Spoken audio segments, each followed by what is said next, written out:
नाजरीन, drama serial मुकद्दर का सितारा में नताशा और शीना इकट्ठे बैठे होते हैं।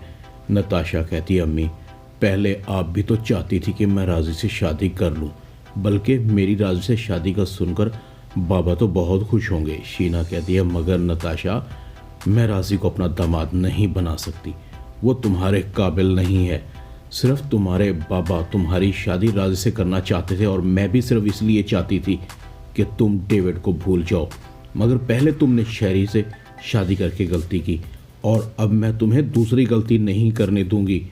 नताशा कहती है, मामा मैं शादी का फैसला कर चुकी हूँ, शादी होगी तो सिर्फ राजी से होगी, राजी से अच्छा जीवन साथी मुझे मिल ही नहीं सकता। इतने में फैज़ान भी आ जाता है, अम्मी आप और नताशा किसकी शादी की बातें कर रही हैं। शीना कहती है, तुम्हारी बहन को राजी पसंद आ गया है, उससे शादी करना चाहती है। फैज़ान कहता है, पागल हो गई हो तुम, तुम्हारा कोई स्टैंडर्ड भी है कि नहीं, पहले शेरी और अब राजी, ये शादी मैं नहीं होने दूंगा। पहले राजी ने बाबा को पता नहीं क्या घोल कर पिला दिया है और अब नताशा को भी मैं देख लूँगा राजी के बच्चे को। फैज़ान ऑफिस में जाता है, तुम कितने घटिया शख्स हो, तुम्हें वर्गलाने के लिए मेरा ही घर मिला था, मेरी बीवी के साथ साथ अब मेरी बहन से भी इश्क लड़ाना शुरू कर दिया है, तुम्हें शर्म नहीं आती? जिस घर का नमक खाते हो उसी घर में ही नमक हरामी करते हो। राजी कहता है, शर्म तो तुम्हें आनी चाहिए जो खुद पहले अपनी बीवी पर इल्ज़ाम लगाता है और अब अपनी बहन पर भी। तुम्हारी नज़रों में औरतों का कोई एहतराम है कि नहीं? जैसे तुम खुद हो वैसे ही दूसरों को समझते हो। मुझे मामू से तुम्हारे और उस लड़की के ताल्लुकात के बारे में बात करना होगी।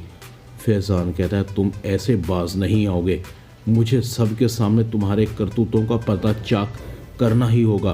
तुम मेरी बीवी के साथ अफेयर चलाते रहे हो। राजी कहता है, चले जाओ इससे पहले कि मेरा हाथ तुम्हारे गिरेबान तक पहुँचे। दोनों की गर्मा गर्मी स्टाफ के ज़रिए सफदर तक भी पहुँच जाती है। सफदर दोनों को बुलाकर कहता है, कल दफ्तर में तुम दोनों का झगड़ा हुआ है। राजी कहता है, मामू ये उस लड़की से अब भी मिलता है। सफदर कहता है, तुम रमशा से अब भी मिलते हो फैज़ान? फैज़ान कहता है, अबू ये अपने करतूतों पर पर्दा डालने की कोशिश कर रहा है, ये आपकी बहू के साथ अफेयर चला रहा है, इसने हम सबको बेवकूफ़ बनाया हुआ है। सफदर कहता है, शर्म करो, हया करो, अपनी ही बीवी पर इल्ज़ाम लगा रहे हो, दफ़ा हो जाओ मेरी नज़रों के सामने से, मैं तुम्हारी शक्ल भी नहीं देखना चाहता। घर के सारे अफराद हैरान थे कि फैज़ान राजी पर हादिया के साथ अफेयर का इल्ज़ाम क्यों लगा रहा है। सफदर कहता है, देख लिया तुमने, तुम्हारा बेटा अपनी ही बीवी पर इल्ज़ाम लगा रहा है। हादिया पर इल्ज़ाम लगाकर इसने अच्छा नहीं किया शीना, मुझे मेरी ही नज़रों में गिरा दिया है। अपने गुनाहों को छुपाने के लिए ना इसने हादिया को बख्शा, ना अपने होने वाले बच्चे को। राजी कहता है, प्लीज़ मामू मुझे यहाँ से जाने दें, मैं अब यहाँ नहीं रह सकता। फैज़ान मेरी नफ़रत में इतना गिर चुका है कि अपनी बीवी पर इल्ज़ाम लगाने से भी बाज नहीं आया। दूसरी तरफ नताशा बहुत परेशान है, अपनी माँ को कहती है, अम्मी अगर राजी इस घर से नाराज़ होकर कहीं चला गया तो वो मुझसे कभी भी शादी नहीं करेगा। राजी ऐसा लड़का नहीं है, मैं उसे अच्छी तरह से जान चुकी हूँ।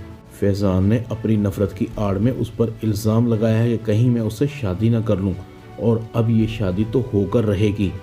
अब हादिया भी कहती है, कितने गिरे हुए हो तुमने मुझ पर राजी के साथ अफेयर चलाने का इल्ज़ाम लगाकर मुझे ज़िंदा दरगोर कर दिया है। ऐसे होते हैं मर्द, तुम तो मर्द कहलाने के लायक ही नहीं, बल्कि तुम तो इंसान भी कहलाने के लायक नहीं हो। अपने गुनाहों पर पर्दा डालने के लिए अपनी बीवी पर इल्ज़ाम लगा दिया। मैं अब तुमसे कोई ताल्लुक़ नहीं रखना चाहती। रह गई बात मेरे होने वाले बच्चे की, इस पर तो मैं तुम्हारा साया भी नहीं पड़ने दूंगी। ड्रामा मुकद्दर का सितारा में इतना ही। चैनल को सब्सक्राइब कर दें। शुक्रिया।